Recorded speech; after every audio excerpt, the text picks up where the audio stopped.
Welcome back to Educator.com's English Grammar course. This lesson is on interjections. Let's get started. All right, we're going to begin with an overview. First, we're going to learn what an interjection is and how they work. We're going to learn how to punctuate interjections, which is really the hardest part. And then we're going to learn how to use interjections correctly in a sentence, or, since they're interjections, sometimes as a sentence.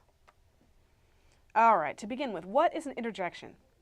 Interjections are short outbursts used to express emotions. They're kind of the crazy uncles of grammar. They make sudden loud noises. Interjections may be used in a larger sentence, usually at the beginning, we'll get to that, or they may stand alone as sentences in their own right. So we have, hey, ouch, yikes, and oh.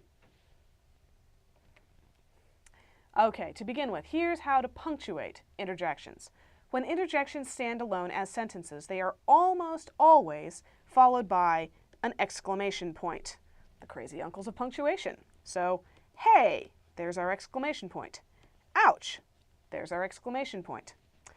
When interjections are used at the beginning of a sentence, they are often followed by a comma, and then the rest of the sentence punctuated and capitalized as normal. So, hey, there's our comma, that's my sandwich. Ouch, that hurts. Now, here's one thing you need to know about the punctuation of interjections. In works written up to the early 20th century, and of course before, interjections were sometimes used at the beginning of a sentence, or even in the middle, followed by an exclamation point, and then the rest of the sentence as normal. You'd have the exclamation point sitting in the middle of the sentence. It looks really strange to modern audiences. This kind of punctuation for interjections isn't used anymore, but you will still find it in classic literature. So, let's say you're reading some Shakespeare, you're reading Henry V, and you start at the beginning and you find, "Oh, for a muse of fire that would ascend the brightest heaven of invention, a kingdom for a stage, princes to act, and monarchs to behold the swelling scene." That "oh" and that exclamation point is not a typo, nor is the lowercase f on for. That's how interjections were punctuated in English prior to the mid to late 20th century. So if you run into that, don't freak out, it's supposed to be there. Common interjections, although almost anything can be an interjection if you use it right. Oh, hey, ouch, look out, wow, watch out, unbelievable, and stop. Notice that some of these are actually grammatical sentences in their own right. Stop is an imperative verb. It's a command. You can have a one-word sentence, stop, and it's both a complete sentence and an interjection.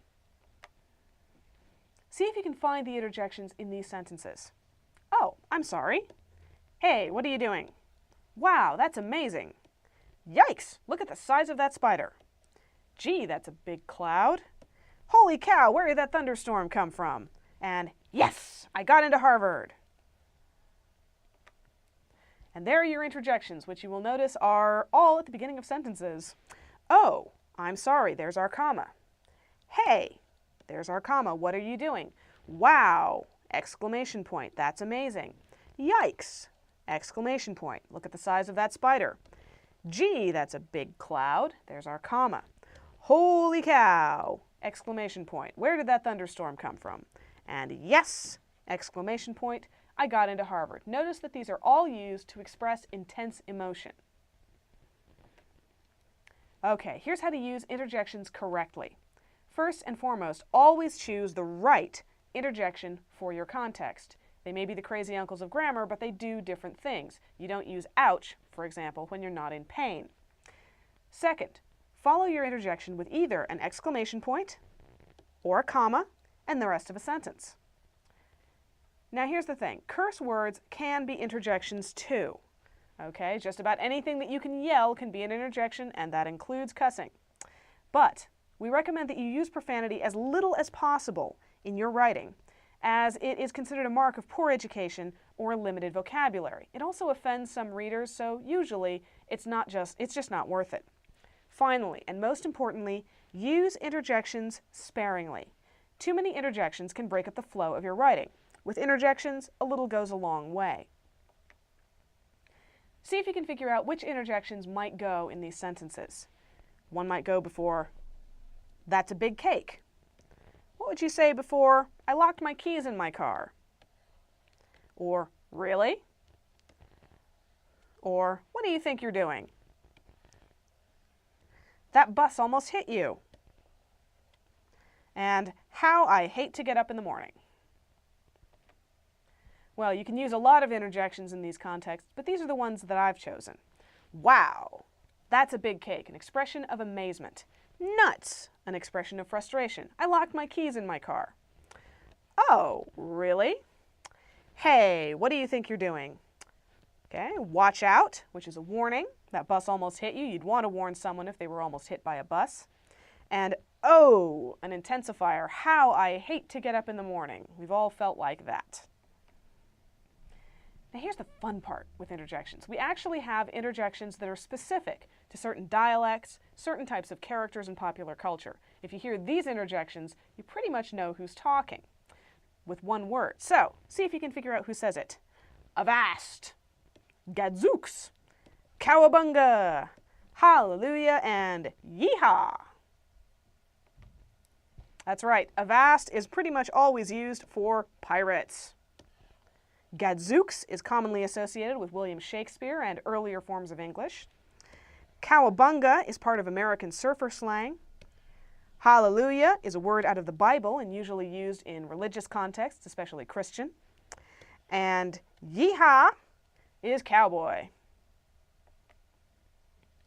See if you can find the interjections in these sentences. Stop, that's my purse. Bad dog, put that shoe down right now.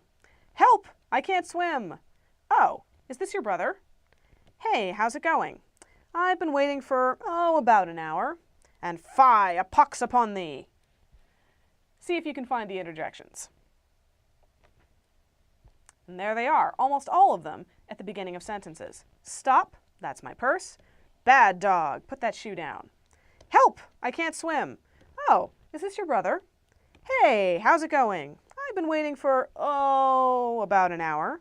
And fie, a pox upon thee. Now, take a good look at O real quick. You can use interjections in the middle of the sentence, especially O, as an intensifier or to stretch things out. If you're emphasizing how long you've been waiting, I've been waiting for, about an hour. They can also be used to give you time to think. However, you want to do this sparingly as it does break up the pace of your sentences. And that's all for this lesson. Thank you for watching Educator.com.